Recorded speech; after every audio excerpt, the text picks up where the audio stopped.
Good evening. This is CTV News for Thursday, May 28th. I'm Rochelle Metzger. And I'm Denise Douglas. Thank you for joining us. Well, it is decision day for local lawmakers. County council members are slated to vote on a budget for fiscal year 2016 this afternoon. But there's a major roadblock, a proposal to raise property taxes. Reporter Byron Scott is following the story from council chambers in Upper Marlboro. Byron, tell us what the latest is down there.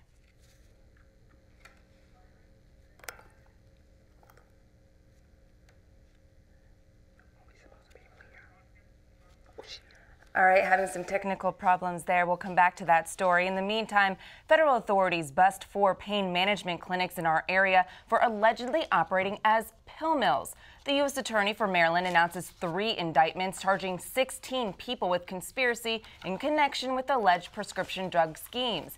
8 defendants have been arrested so far and search warrants executed at 14 locations in Maryland, D.C., and Virginia. 2 of the 4 facilities already shut down are PG Wellness Center in Oxon Hill and MPC Wellness Center in Greenbelt.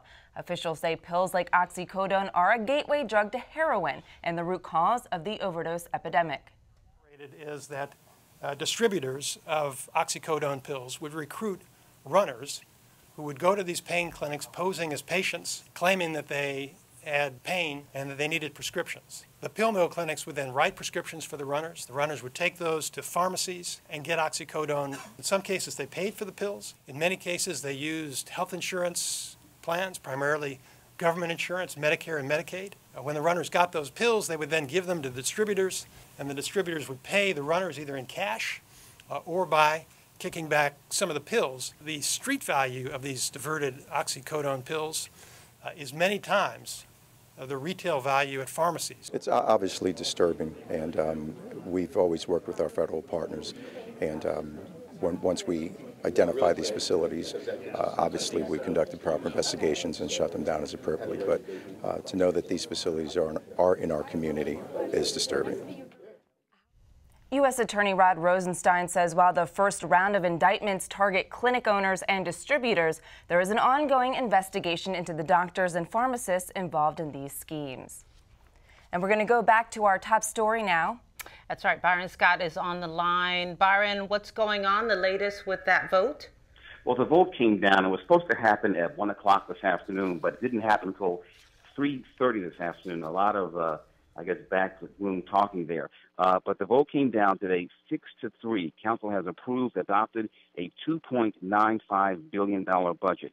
Now, the council also rejected County Executive Sharon Baker's tax increase, which he revised yesterday from 15% to 7%. Now, there will be an increase. Council did pass a property tax increase, a bit more modest, of 4%, and a telecommunications tax of just 1%. And council says that should raise $34 million for the schools. Now, council also voted to reserve 50%, half of the tax revenue from MGM Casino. They will slate half of that for education. Now, again, we said 3 members voted no. Mary Lehman didn't like the tax increase portion. Obie Patterson said no also. He said the process, he said in his words, pitting one group against another. And also, Karen Tolles voted no. So this obviously comes as a big blow to the county executive's plan. He will now have 10 days to sign or veto it. Now, also today, Education Secretary Arnie Duncan weighed in a little bit in a blog. He called Baker's initial plan and other plans of 15% bold steps towards closing troubling funding gaps here in Prince George's County in the state of Maryland. So again, this deal isn't over yet. He has 10 days to decide whether to sign it or to veto it. That's the latest here at the administration building. Back to you guys.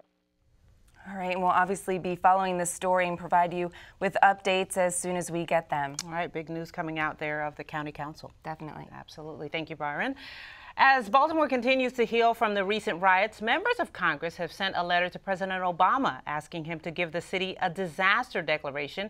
U.S. Senators Ben Cardin and Barbara Mikulski, along with members of the congressional delegation, signed the document. If okayed, Maryland would be eligible for federal disaster recovery dollars from FEMA. Riots rocked Baltimore for 7 days following the death of Freddie Gray in police custody. The letter follows a request from Governor Larry Hogan for that disaster declaration.